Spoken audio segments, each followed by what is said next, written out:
Anya, your next OTT outing titled Never Kiss Your Best Friend Season 2 will be dropping on Z5 towards the end of this month.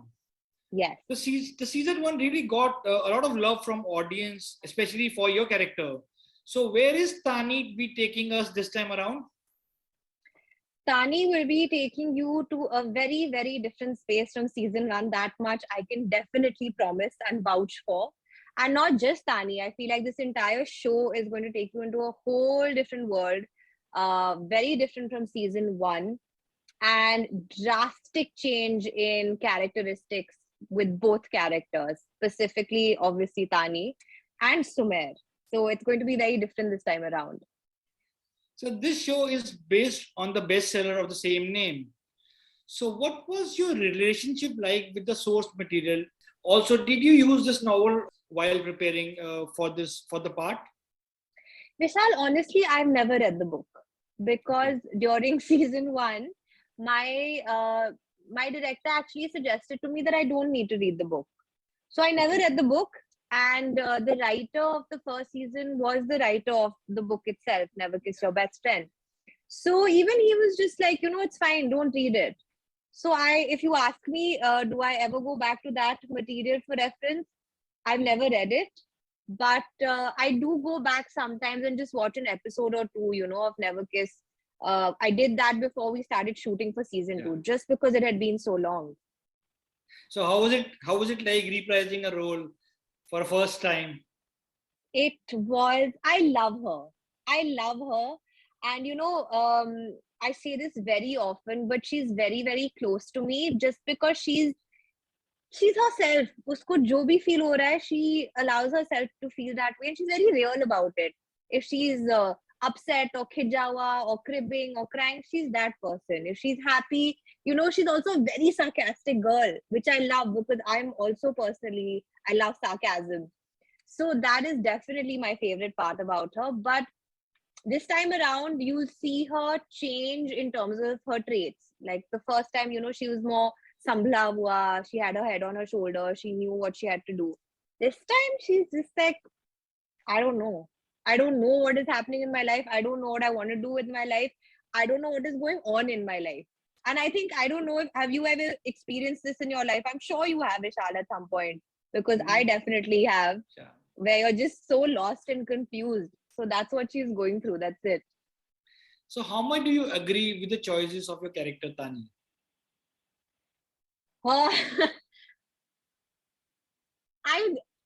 I mean, I don't not agree with them, because I feel like when you're in this state where, you're so confused and lost, you're not very rational about your choices or your decisions specifically, or your reactions also. So you'll see in this season, a lot of it, you're just like, but why is she so snappy? Or why is she so dramatic? But when you're in that state of mind, you're not thinking rationally. You're just, whatever's coming to your head, you're just saying it with no filter. So do I agree with sometimes what she says? No, but I know why she does it. Sure. Are there moments in this season of Never Kiss Your Best Friend that you're most excited about? Yes, there are some beautiful scenes with my mother, Nikki ma'am. I really enjoy playing out scenes with her. She's such a, I don't know, she and I have this wonderful chemistry where we really feed off each other and understand each other's energies. There's definitely a lot of that. There are things that I can't reveal, so I'm very nervous and hesitant to speak about things. Give us a hint, probably. Give us a hint, like what to look forward to, maybe. You can look forward to multiple things happening. So this season is not only about Sumer and Tani. We have new people who've joined the cast. We have some wonderful actors who've joined the cast and really enhanced the show and taken it forward. So there's lots happening. Talking about your mom in the show, in the lockdown special of Never Kiss Your Best Friend, Tani's mom, publicist Happy, played by Nikki Anejawalia, suggests that Tani should get a fake relationship in order to do some quick damage control. Given a choice, is there a fake story would you like to plant about yourself, or a rumor that you want to start? Is there? No, I'm very happy because in today's day and age with this digital media, I'm not sure I want to plant anything except for the fact Really? that she's so busy that she is just constantly working, and because I don't want that to be a rumor, that has to be a fact. So that's all I want. This rumor to actually become a fact, and then me just being very busy with it. That Anya is too busy?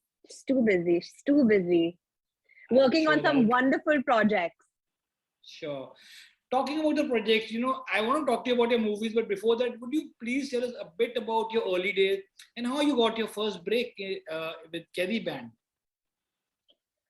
That's actually a very interesting story, and most people don't believe this is how it happened because it sounds unreal. But I had gone for an audition and I had makeup on, and I was preparing for another audition where they had asked me to learn some sort of martial art. So I was learning, what was I learning? Karate is what I was learning. So I was so new to Bombay that I didn't know any place. So my trainer would pick me up from Cafe Coffee Day because we had to go across to Nana Nani Park to train. Okay. So then I thought कि makeup के साथ कैसे जाओगे train करने के लिए? You know, I was one of those girls who'd be like people who train with makeup and all. I don't. Oh, That's not cool. No. So I went to actually wash my makeup off. And when I entered Cafe Coffee Day, I saw Shanu Sharma sitting over there. And obviously, okay. I knew who she was. Okay. I was nobody. I had done nothing at that point. So when I walked in, I saw her looking at me and I saw her, look at me from top to bottom fully. And I was just like, okay. And then one of her assistants actually walked up to me and said, would you be interested in testing for something? And I was like, yeah, of course. And inside it I was dying because I was just like, I can't believe this. I can't believe this is This happening. happening. So she called me to the table and that's how she started speaking to me. And she said, I'm testing for something and my team will send you. It was a monologue. I clearly remember from Pyar Ka Panchnama. And she said, so come tomorrow. And I said, tomorrow is, and then she said, okay, fine, day after. And Vishal, she really helped me because my earlier days when I came to Bombay, I didn't know what acting was. But I didn't know, I was so constrained. I was so nervous. I just didn't know how to emote. So she really helped me break myself down a bit. And that's how I landed Qaidi Band. Talking about the auditions, how a typical audition for an actor goes like, and how do you prepare for it? A typical audition is the casting director's assistants will call you and say there is a project and they will send you the sides. If you're lucky enough, they'll send you a character brief. So you have a little more knowledge. A lot of times what happens is they can't even send you material from the project itself. They'll send you something that you've already watched before because either the character is close to the other one or they can't reveal something. And you ask them 4 or 5 questions to understand what this character is and then imagine most of it in your head and go and give an audition. But I have to say that from the time I have come to Bombay, the whole auditioning process, I've seen a bit of a growth or a change in it. People are far more involved, they're okay with you trying variations. They're okay with really answering 100 questions if you have them. Some casting director and their teams are just wonderful that way. But typically that's what an audition is. And I don't really, what I always do before an audition is I just know my lines because when you go there I don't have a specific like I don't specifically know what I'm going to do because when I enter that space the casting director can ask me for anything. Okay. So I don't want to get stuck then, if in my mind she's sad, let's say, but there's so many ways and there's so many reasons, and every time you're sad, like even your anger depends on the situation, right? You're angry with your mother, you're angry with your helper, you're angry with your boyfriend, you're angry with your friend, whatever it is. So I'm not rigid about how I'm going to perform or do a scene because I feel like, which I learned very earlier on, that anyone can ask you to do anything. फिर क्या होगा? फिर आप अटक तो नहीं सकते ना उस टाइम पे. So I just know my lines and I go there and whatever's asked of me, I try and follow instructions. talking about the lines, then each artist or performer have that one skill which is his or her trump card. Some actors can laugh at a lens, some can smile or scream. Do you have a secret skill like which you think no one can beat you at? Oh, beat that? No, that's a bit much. I don't think there's something that someone can't beat me at, but I can cry very easily. Yeah. Yeah, I usually never use. I've never used glycerine for any of my emotional scenes that I've performed till now, up to date. Can you do Which is, that right now to me? I don't know if that's a sad thing. I'm not upset in life or anything. I'm perfectly fine. But it's just something I can. I enjoy doing it. Anya, you were also part of 2019 Telugu hit Ninu Veedani Needanu Nene that Yes. also stars Sundeep Kishan and directed by Karthik Raju. Yeah. How was the experience of making this horror thriller with some cool twists down south? And is there a plan to do another Telugu movie? It was actually a Tamil and Telugu movie. It was a So, bilingual movie. And I feel like, no, I mentioned that because initially I was very ambitious and I said, let's do this. Till I went, and I remember the second day I was sitting in my van and I was crying because I was like, there are two languages. If it was one language also, I possibly could have achieved this. But two languages got very difficult for me because they're two very different textures. Tamil and Telugu also are not the same in texture. So I would get very confused and rattled, as to which language am I speaking in at this point. So on the fifth day, my director formed a plan where he would stand wherever I was, closest to me where he's not seen on camera, and he would say the dialogue and I would just mouth it and emote. So I took out no sound. I would okay. just hear him. Whatever I could make of what my director was saying, I would mouth it and emote at the same time. That's literally how. So if you ask me, it was a very intimidating experience for me.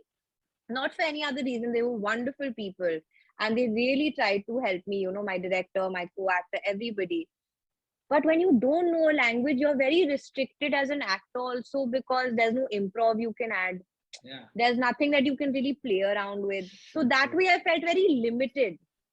So I did try and learn Telugu because that was an easier language than Tamil. And I would happily go and do South films if I had a chance. But Anya, what steps you take to fully understand the importance of your character to the story? Do you record an audio of the narration or you take note and stick it on a wall? Vishal, I always read. I actually, I'm more of a visual learner than an audio person. So I have to read because then I'm imagining. And that's the fun of it, no? When you can imagine this world, when you can imagine what this, not only mine, any other character's reaction might be. For me, that is easier versus someone narrating a story to me. Okay. How was the experience of making Kaun Banegi Shikharwati? There were a lot of seasoned actors in that series, including Naseeruddin Shah and Lara Datta.